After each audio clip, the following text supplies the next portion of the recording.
എൻ്റെ ദൈവമേ, ഇത്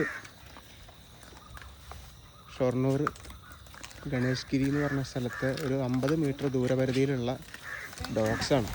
മിനിമം ഏകദേശം ഒരു 100-നടുത്ത് ഡോഗ്സ് ആ ഒരു 100-200 മീറ്റർ പരിധിയിലാണ് ഞങ്ങൾ കണ്ടിട്ടുണ്ട്. ആരൊക്കെയോ ഉപേക്ഷിച്ചതുണ്ട്.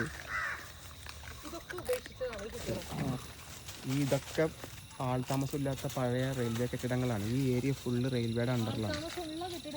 ആൾതാമസമുള്ള കെട്ടിടങ്ങളുണ്ട്, ക്വാർട്ടേഴ്സ് ഉണ്ട്. ഇവിടെയൊക്കെ ആയിട്ട് ആളുകൾ സ്റ്റേ ചെയ്യുന്നുണ്ട്. പക്ഷെ പച്ചവെള്ളം കൊടുക്കൂല, നമ്മളെ കൊണ്ട് കൊടുപ്പിക്കൂല. വന്നു കഴിഞ്ഞിട്ടുണ്ടെങ്കിൽ ഇവർ ആട്ടും തൂപ്പും വേറെ. അപ്പോൾ കഴിഞ്ഞ പ്രാവശ്യം വന്നപ്പം കൂടി ഇവിടെ കൊടുക്കരുത്, വീട്ടിൽ കൊണ്ട് കൊടുത്തോന്നൊക്കെ പറഞ്ഞു. അപ്പം ഇതൊക്കെ വീട്ടിൽ നിന്ന് ആൾക്കാർ ഉപേക്ഷിച്ച കുട്ടികളാണ്. ഭയങ്കര ഫ്രണ്ട്ലി എന്ന് പറഞ്ഞാൽ അത്രയും ഫ്രണ്ട്ലി ആയിട്ടുള്ള കുഞ്ഞുങ്ങളാണ്.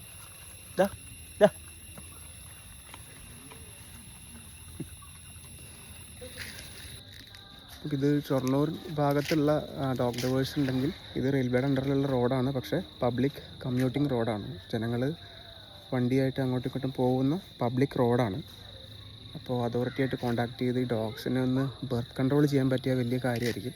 അല്ലെങ്കിൽ ഇത് പെറ്റ് പെരുകി കൊണ്ടേയിരിക്കും. പെറ്റ് പെരുകുമ്പോൾ സ്വാഭാവികമായിട്ടും അവരിവിടെ സർവൈവ് ചെയ്യണം, നമ്മൾ ഭക്ഷണം കൊടുക്കണം.